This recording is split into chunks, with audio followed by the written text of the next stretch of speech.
आज पुलिस प्रशासन द्वारा सभी गैस एजेंसीज और सभी एसडीएम्स, सीओज और सप्लाई इंस्पेक्टर्स, डीएसओ के साथ एक बैठक का आयोजन किया गया, जिसमें सभी अफवाहों से संबंधित इश्यूज को रिजॉल्व किया गया। इसमें 2-3 पहलू हैं। पहला तो ये कि जो भी सप्लाई और डिमांड का डेफिसिट है, तो एज ऑफ नाउ जो हमारी रेगुलर डिमांड आती है, एक एवरेज बताया गया है कि 2000 के आसपास की एक एवरेज डिमांड हमारे ज़िले की रहती है।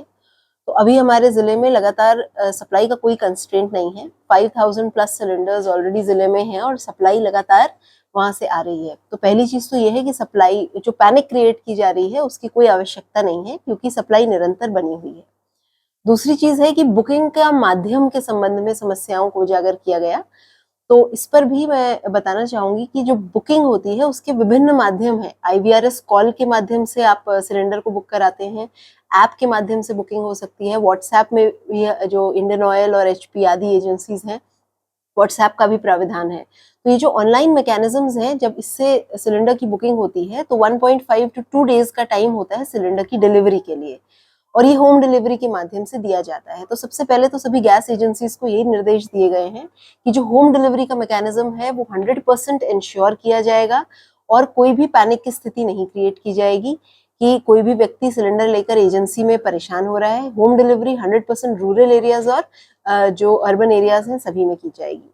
तीसरी चीज है कि एक जो मिनिस्ट्री ऑफ पेट्रोलियम का जो नियम है कि एक सिलेंडर से दूसरे सिलेंडर के बीच में गैप, तो बुकिंग में अगर कोई भी व्यक्ति जिसने अभी आज की तारीख में कोई सिलेंडर बुक किया है तो अगले 25 दिन के बाद ही वो दूसरा सिलेंडर बुक करा सकता है।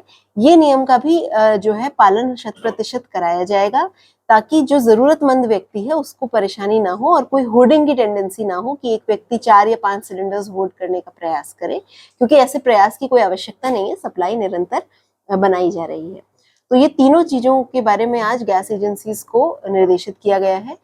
पैनिक के कारण जो सिस्टम पर डिमांड है वो बढ़ गई है, ये बताया गया है। तो इससे सिस्टम की वेबसाइट में कई बार स्लो डाउन भी आता है। तो अगर व्यक्ति कोई कॉल करता है तो हो सकता है कि पहली बार में दूसरी बार में उनका कॉल ना लगे। इसके लिए ग्रीवेंस रिड्रेसल का मैकेनिज्म भी है आईवीआरएस पर, उससे संपर्क किया जाएगा। और एक नंबर और हेल्पलाइन हम लोग भी यहाँ से जिले से जारी कर रहे हैं कि अगर कोई भी समस्या आती है या कोई इस प्रकार की शिकायत होती है तो आप इस हेल्पलाइन पर संपर्क कर सकते हैं।